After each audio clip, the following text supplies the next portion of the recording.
It's wrestling time again.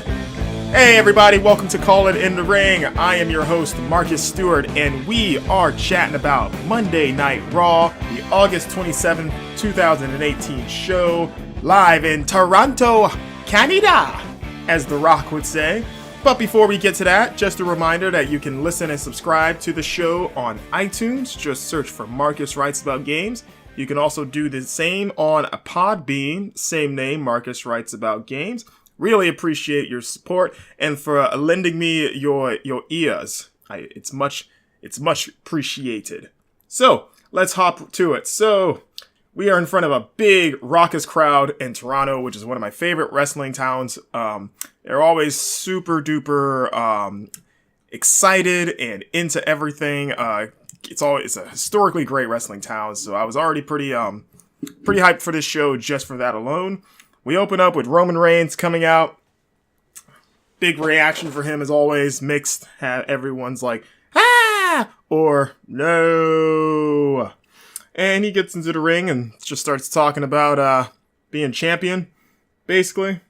Saying, hey, last week, Strowman tried to cash in on me, but my brothers, I got a brotherhood. The Shield came out, and, they had my back, because that's what we do, because we are a team of workhorses. And he calls himself a workhorse, which he certainly is, as much as a lot of Roman haters probably cringed at hearing that. Roman can go. I have my own issues with Roman in terms of just purely his booking, but in the ring, that dude hauls ass. So, it's a pretty accurate description to call the Shield a trio of workhorses. I think he actually didn't he call them that when they initially reunited last year before Dean got hurt and Roman got sick. That line sounds familiar. Maybe he did. I don't know. Anyways, this brought out Braun Strowman because apparently on Twitter, Strowman called Roman out saying, "Hey, if you're a real man, you'll face me tonight for the title and you won't bring your dudes with you." Roman's like, "Hey, we can do it right now at the top of the show." Braun comes out, teases cashing in right then and there. They get really close, but then Braun has second thoughts, saying he's not going to do it tonight because he knows that if he does, Ambrose and Rollins will inevitably come out and ruin the match, costing him his opportunity to the title. So instead, he wants to cash in at Hell in a Cell inside the match itself, a Hell in a Cell match, because that will keep the Shield out, and it'll just be Roman and Braun one-on-one. I can't fault Braun's logic there. It's sound, and it's really refreshing to see someone cash in ahead of time.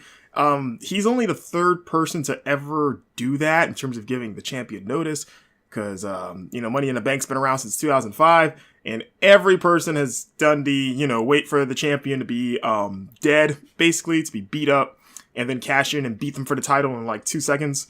So, and the only person that's ever cashed in ahead of time, like giving them notice and faced them head on, was Rob Van Dam in 2006 against John Cena, and then John Cena himself in 2012 against CM Punk. So it's nice to have someone that's like, no, that's actually that's a pretty lame way to win the title. I'm big and strong. I don't need that. I'm gonna beat you straight up. So there's no excuses. They go, they have a pretty respectful agreement to face each other in the cell. This brings out Dolph Ziggler and Baron Corbin, who Dolph says he kind of gets his timeline mixed up here, because he was saying that he blamed the Shield for stealing his title from him, and said that like the same night that his title was stolen was the same night that the Shield saved Roman's, which I was like, the Shield didn't reunite, because he lost the title at SummerSlam to Seth, totally clean. And then it wasn't until the next night on Raw that the Shield, protected Roman. So kind of got turned around there. Regardless, he proposes a tag match, him and Drew against Roman and Braun, because they need a new challenge. Roman and Braun are cool with this. This brings out the interim general manager, Baron Corbin, the constable. If you remember from last week, Kurt Angle was given a forced vacation by Stephanie McMahon. So now Corbin is in charge of things in the meantime. And he decides that he has a very original idea that Kurt Angle would never have come up with. And in the main event, it's going to be a tag team match between tag team match between Dolph Ziggler and Drew McIntyre against Braun Strowman and Roman Reigns. Very original. He also decides to, after the 4 men leave, he stays in the ring and says, I'm going to put myself in a match against Finn Balor, the man. He makes it a point to stress, I want Finn, the man, and not the demon. And he wants it right now because unbeknownst to Finn, he has been prepping for this match for the last week. And Finn is only now finding out that he is facing Corbin. So he, in his mind, he has the advantage. Finn comes out and we get our first match of the night between these two. Early on, pretty much throughout the match, Corbin gets a big "you can't wrestle" chant from the Toronto crowd. I don't think that's fair. Corbin's fine. But it was funny. And they told a nice story where, like, Corbin was dominating Finn for most of this, which played into the idea of Corbin having a week to prepare for him. Like, he was countering a lot of Finn's signature moves. Like, at one point, he slapped away his that top rope enziguri that Finn likes to do. And even though Finn's obviously beaten Corbin twice at this point, it was a nice storytelling of like, okay, Corbin's been studying tape and he's ready to go where Finn's had a minute's notice in storyline. So, but the match ends in a DQ because Corbin tries to bring in a chair. Finn manages to stop him briefly until Corbin eventually uses the chair on Finn when Finn has him on the ropes. The match is awarded to Finn via DQ, but then Corbin grabs the mic and says, "Oh, I actually forgot to mention that this is supposed to be a no disqualification match, so restart the match." The match restarts. Corbin nails Balor with a chair shot, hits the end of days, gets the pin on Finn. So technically, the announcers were saying that this was one match, but it was actually 2 matches because the bell rang. So the first match ended, so Finn won the first match by DQ, and then the second match was Corbin and no DQ, which he won. So that's actually what happened. But even still, this is kind of annoying. On one hand, it makes sense from a pure storyline of like, yeah, Corbin's in power, so I guess he would use it to try to get revenge on Finn. At the same time, Finn beating him at SummerSlam, and not just beating him, but just completely slaughtering him at SummerSlam, should have been the exclamation point on this feud and been the end of it.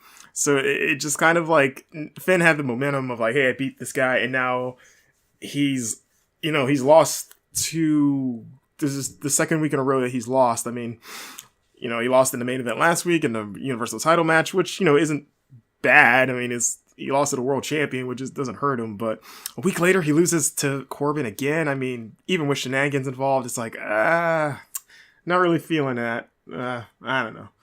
So, next up, we have some various legends talking about Triple H versus The Undertaker at I still can't remember the name of this, the Super Show?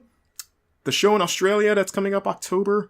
I think it is just Super Show, but for some reason, I think because it's so generic sounding, I keep thinking that there has to be more to it than just the Super Show.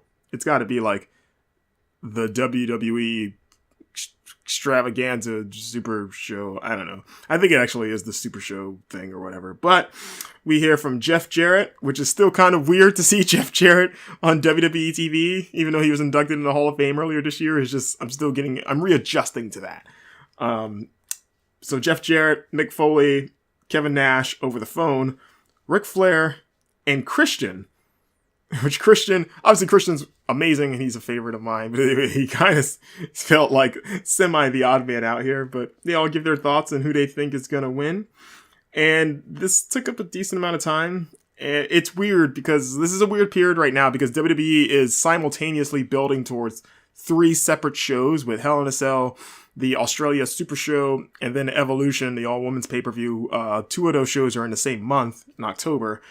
So they have a very kind of divided focus right now, which is sort of getting in the way of telling some more focused stories, because you got this for the Australia show, you've got the Hell in a Cell build, and then you got stories building towards Evolution, which we'll get to later in this show.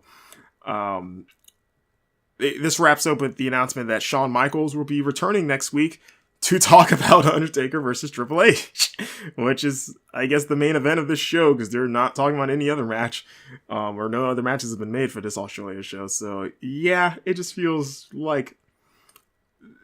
somewhat out of place. Like it's a lot of different things going on at once.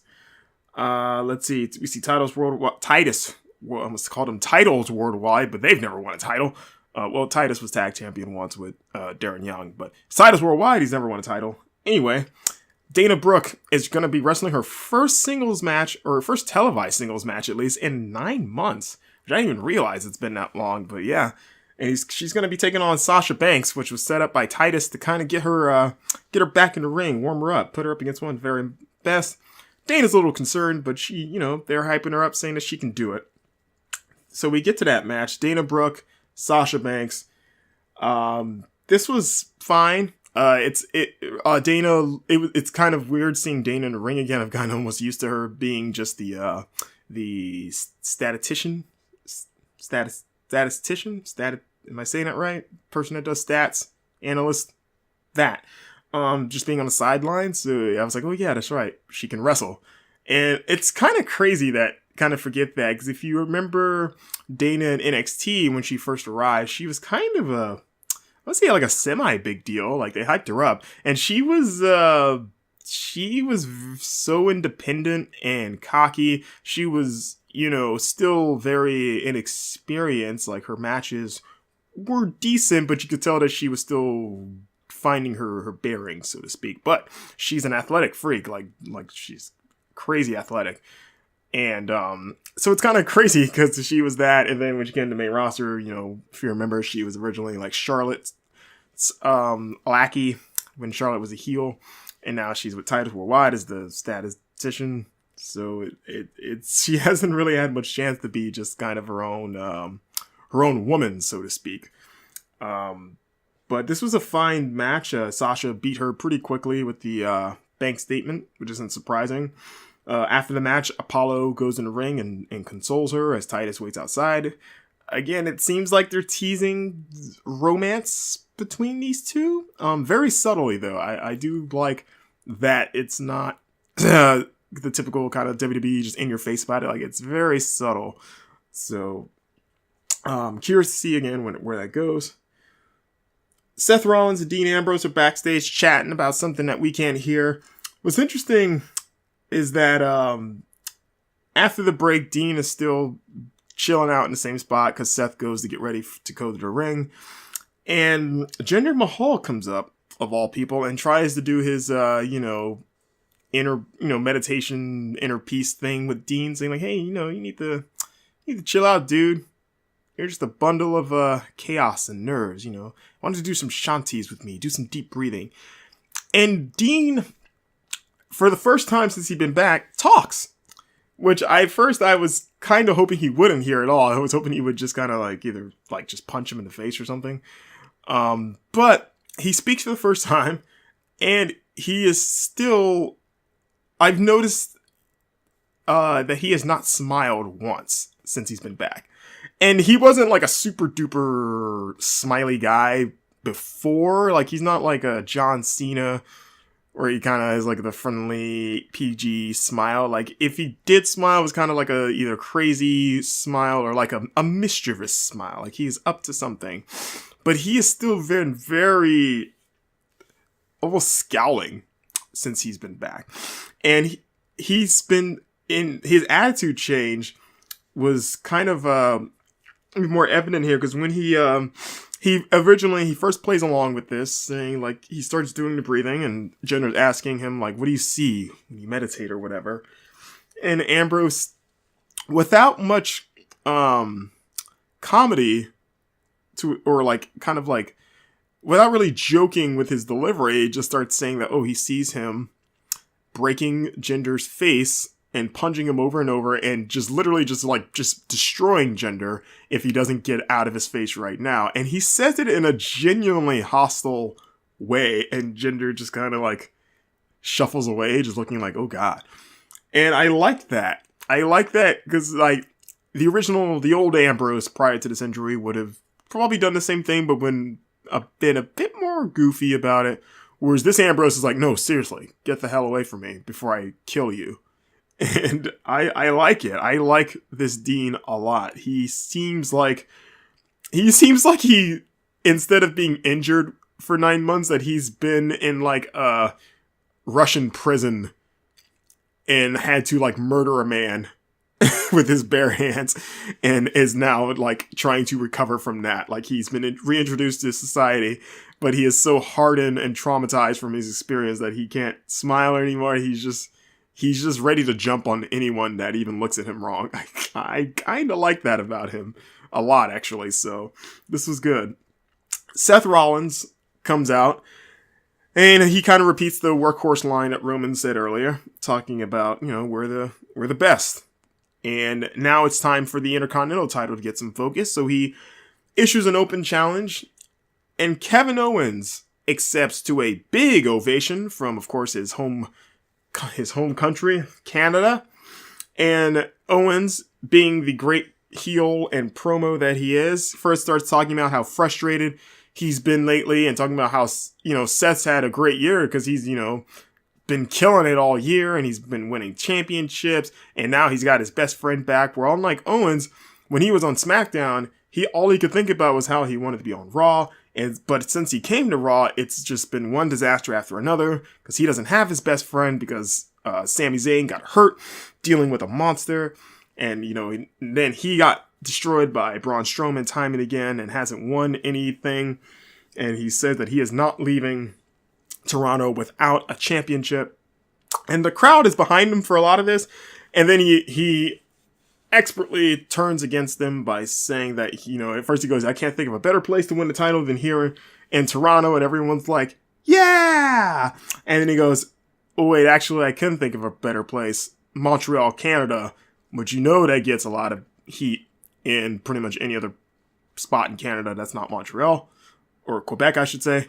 And actually, I think he said Quebec, Canada, not Montreal.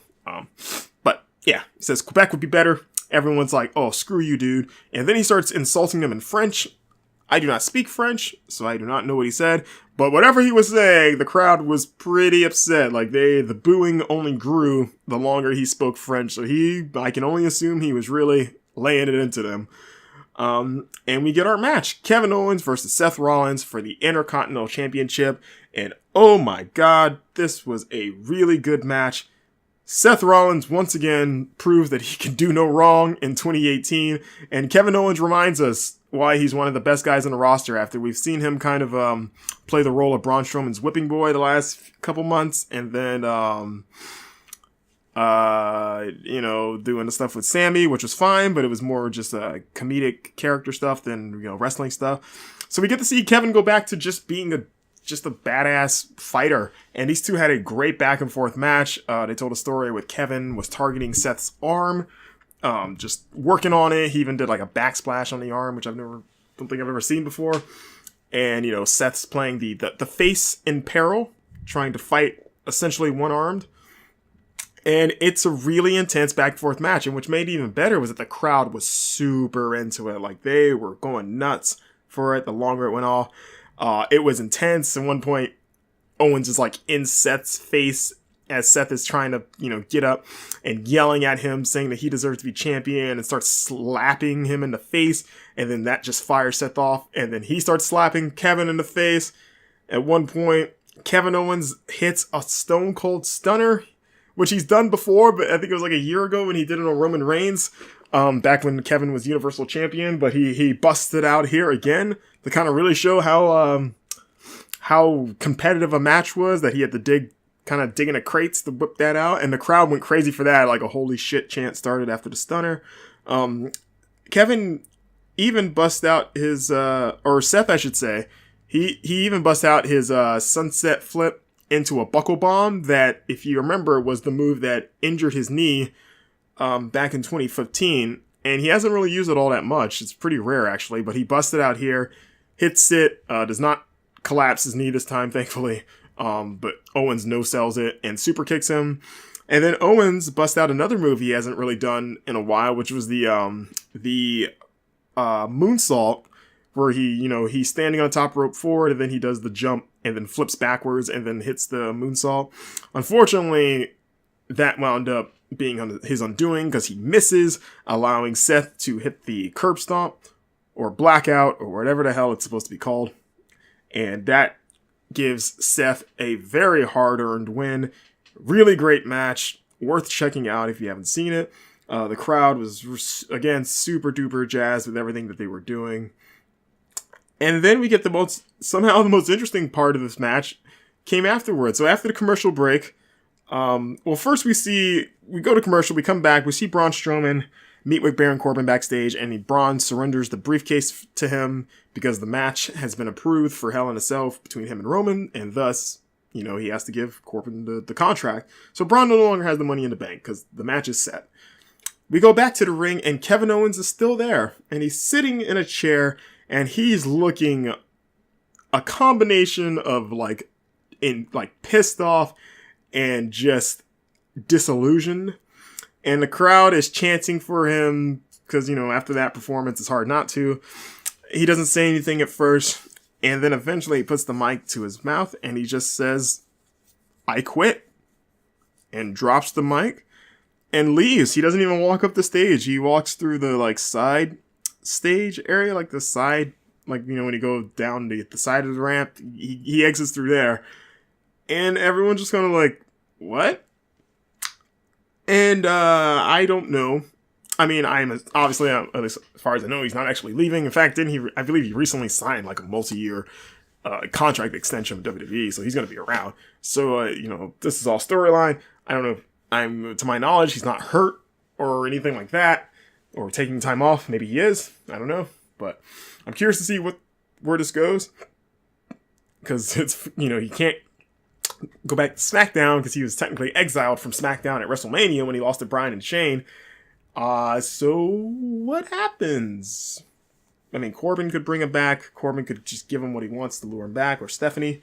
So I'm curious to see what the hell's going on here. But it was a little twist, as M. Night Shyamalan would say, "What a twist!" that we did not see coming. Renee Young is interviewing Dolph Ziggler and Drew McIntyre backstage. They explain their reasoning behind the challenge, saying that, hey, we're a team, and Braun and Roman are going to murder each other pretty soon, so they won't be able to cooperate as well, which will allow us to get the big win and kind of continue our path of taking over the WWE. We get our next match, which is the B Team versus the Revival in a non-title tag match. This was fine. It was pretty much a repeat of their SummerSlam pre-show match, including the ending where I think it was Dawson had a roll up on Curtis, and then Dallas trips over the roll up, causing it to be reversed, where Curtis is pinning Dawson.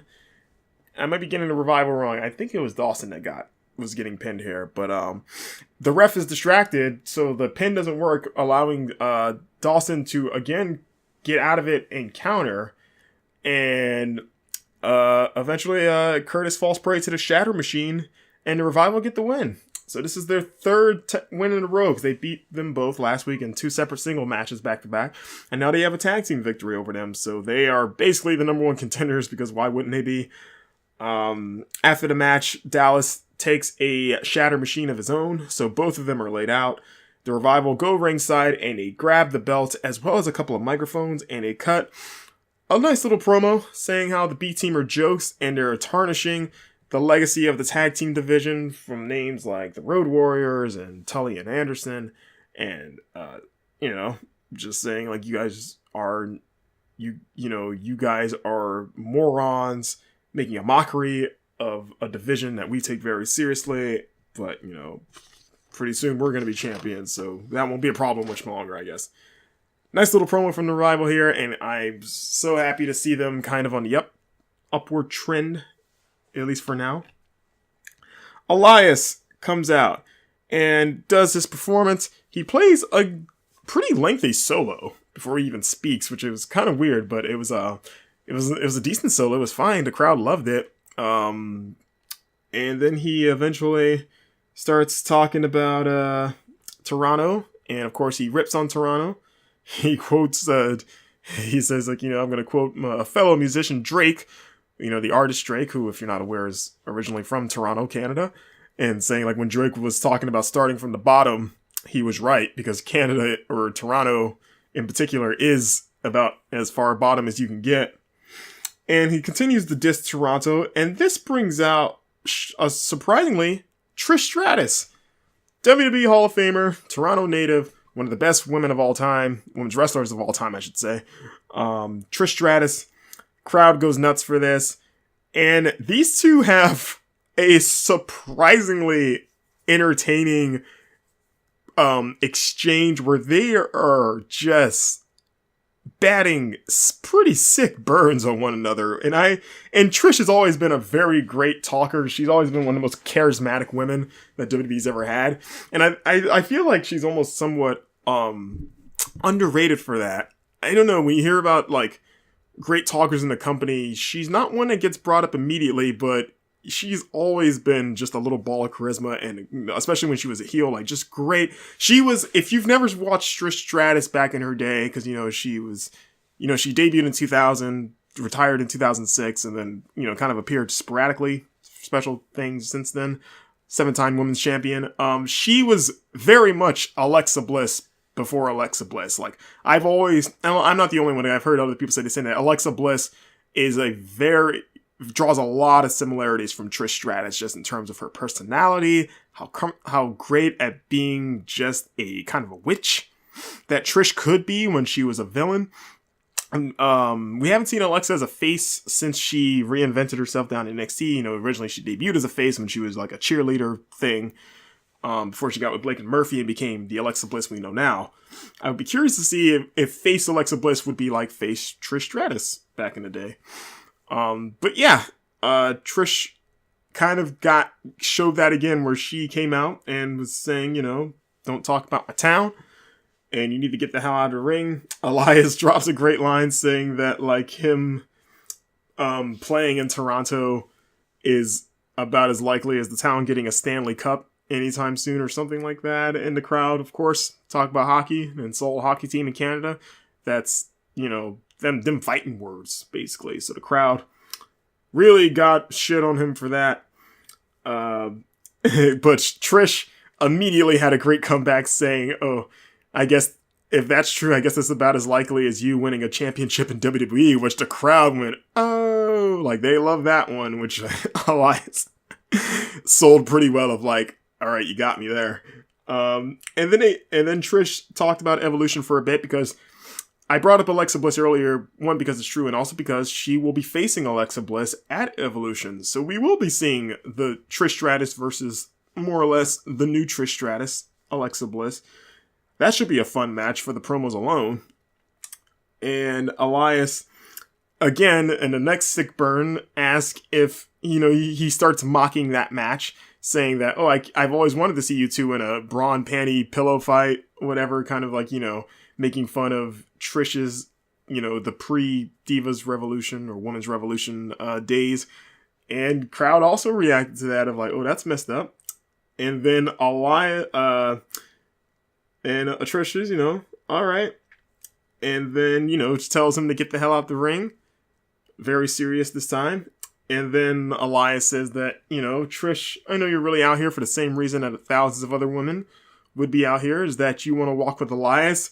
And then he really gets sick, saying that, but the thing is, Elias doesn't date 60-year-old women. And that's about it for Trish, who slaps the taste out of Elias's mouth.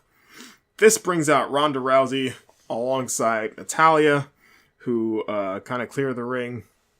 And the three of them are there. And then this brings out Alexa Bliss, flanked by Alicia Fox. And Alexa starts cutting her normal great promo, ripping on all three of them, and then particularly starts targeting Trish, since they're, like I said, they're going to fight. And she actually calls out, saying that Trish needs to realize that she's irrelevant now, and that she has replaced Trish Stratus, and, that she is the superior version of Trish. And since the three of them are going to be out there, she has a third woman that Trish knows very well. And that brings out Mickie James. Mickie James is back. And also Alexa announces that she will be getting her rematch at Hell in a Cell against Ronda Rousey. So we get our next match, which is Natalya taking on Alicia Fox. This match doesn't last long, and it ends the only way it could, with Natalya locking in the sharpshooter and making Fox tap out like crazy. The good guys are victorious.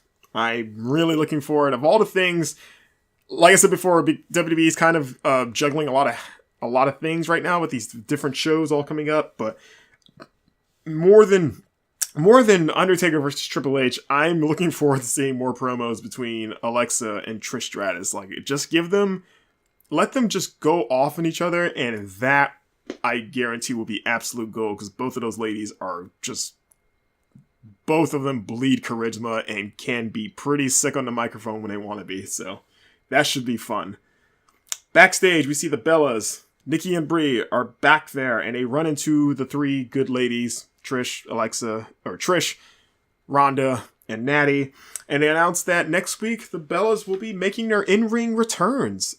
They later announced that they would be taking on the Riot Squad, or two of them, I don't remember which two. And then they take a big selfie, all five of them.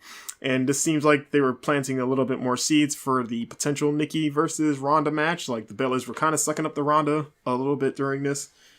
Again, that's a weird match to me, because what universe am I supposed to believe that Nikki can present any sort of physical threat to Ronda Rousey? So, yeah, I'm curious about how they get there. How do you get to that? We get more testimonials from legends talking about who is going to win between Triple H and The Undertaker in Australia. This time we've got Booker T, Stone Cold Steve Austin, Diamond Dallas Page, and Big Show. And everybody except for Austin picks Triple H, or picks Taker. Austin, being the rebel that he is, sides with Triple H. So, yep, that's it. Just more building up. But it's always nice to see guys like Austin and DDP on TV. Baron Corbin is on the phone, and you can kind of hear him chatting with Stephanie about what to do with Kevin Owens.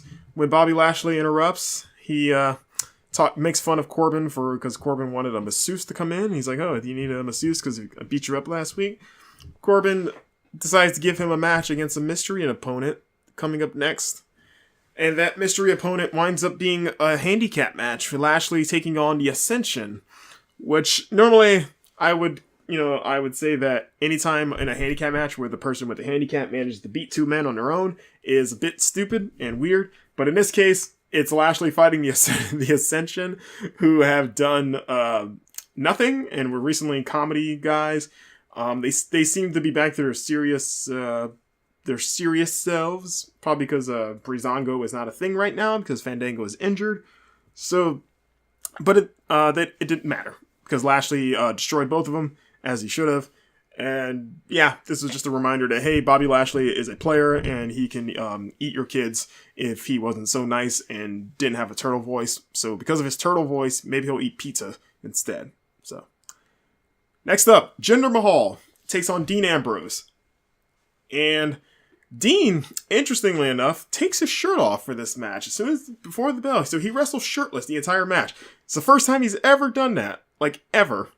Willingly taking his shirt off, like he's had it torn off on a few rare occasions, but he wants to show off that bod of his, and it's a nice bod. He's noticeably more bulkier, defined. He's not like jacked or like super jacked, but he is more jacked than he was before he left, and it looked good. It was a good look for him. It made him look, again, even more scrappy and like he is going to shiv you in the side if you bump into him in the hallway.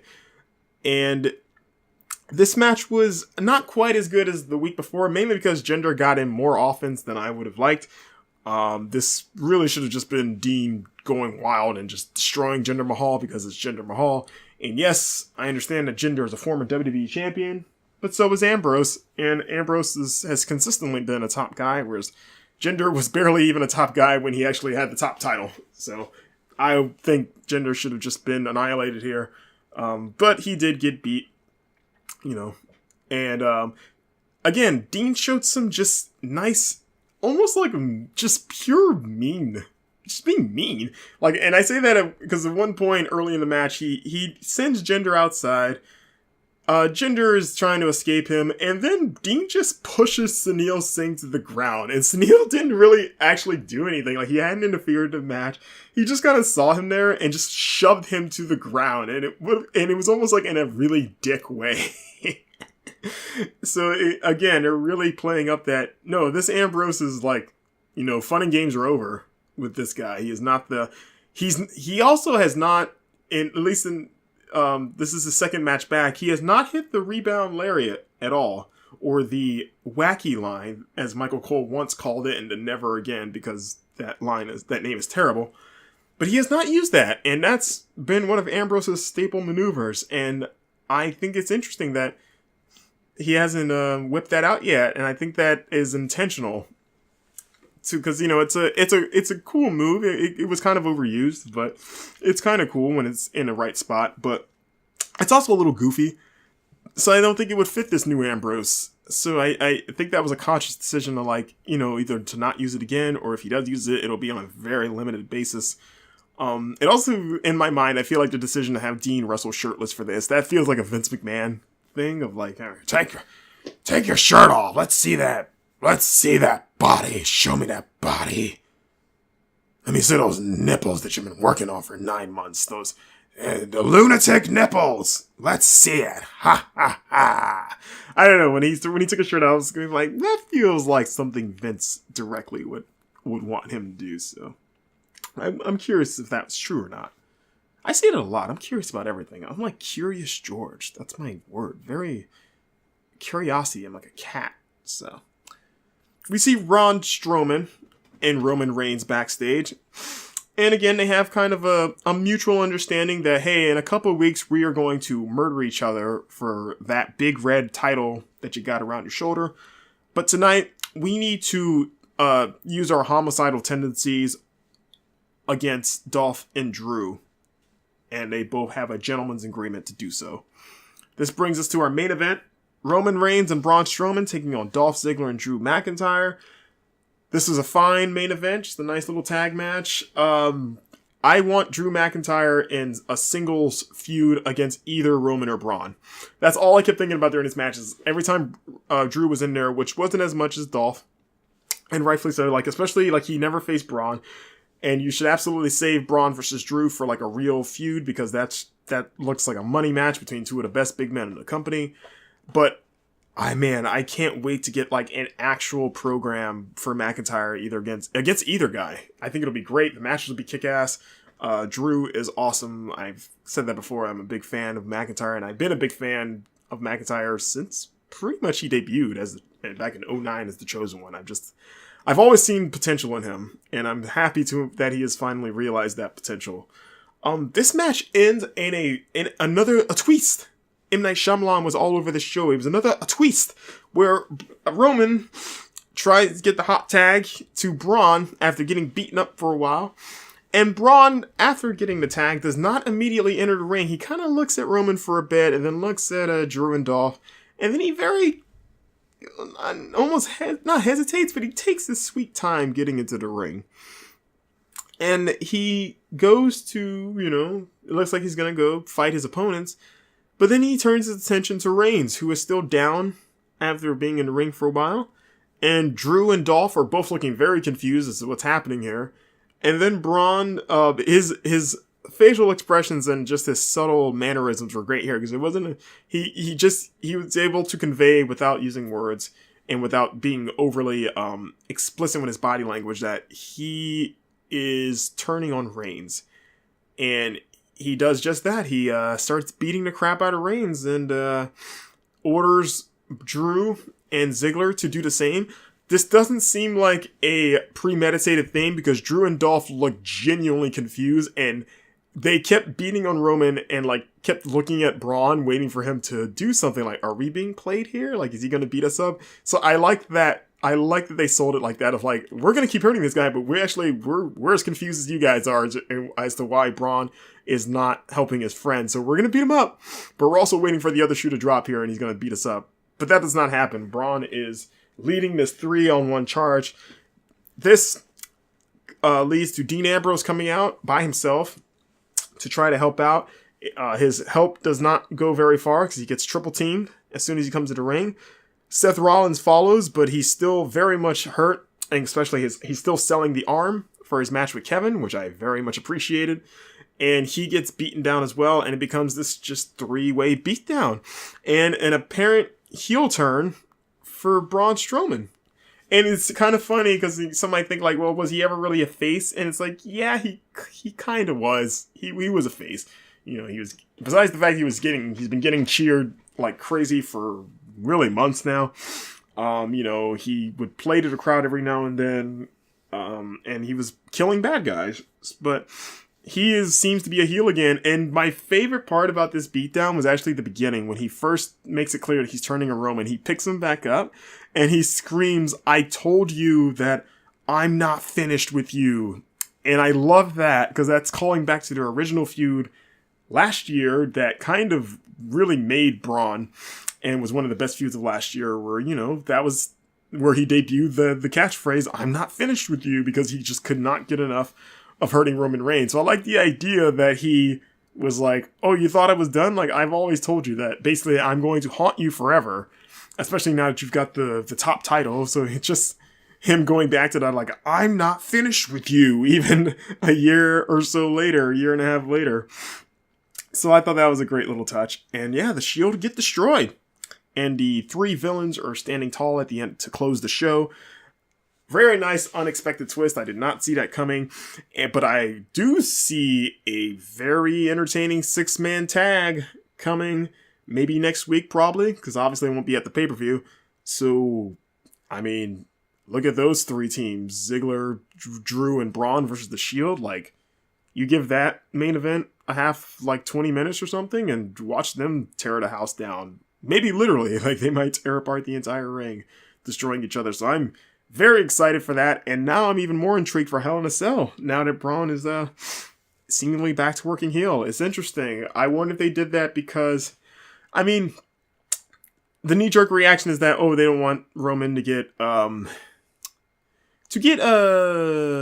outdone in the crowd supports, and, you know, people like Braun more generally, it seems. Like, maybe they don't want their top face to be outshined, but even though there would be no harm in Braun being the other popular face and beating him, because Braun has always had edge to him. But it's interesting that they're going with a full-on heel turn to, you know, really kind of tell a more traditional good versus evil story, which is fine. I mean, it worked last year. And I'm looking forward to seeing these two actually in the cell. I'm very critical of Hell in a Cell matches since it became an annual pay-per-view, because very few of them are good, like genuinely good, or like live up to the Cell's legacy. But this one, given what we've seen between them, like, I want to see them just beat the crap out of each other in a big cage. So if we get more of Roman and Braun murdering each other with their respective allies on the side, that should make for some really fun TV for the next couple weeks. So, well done here.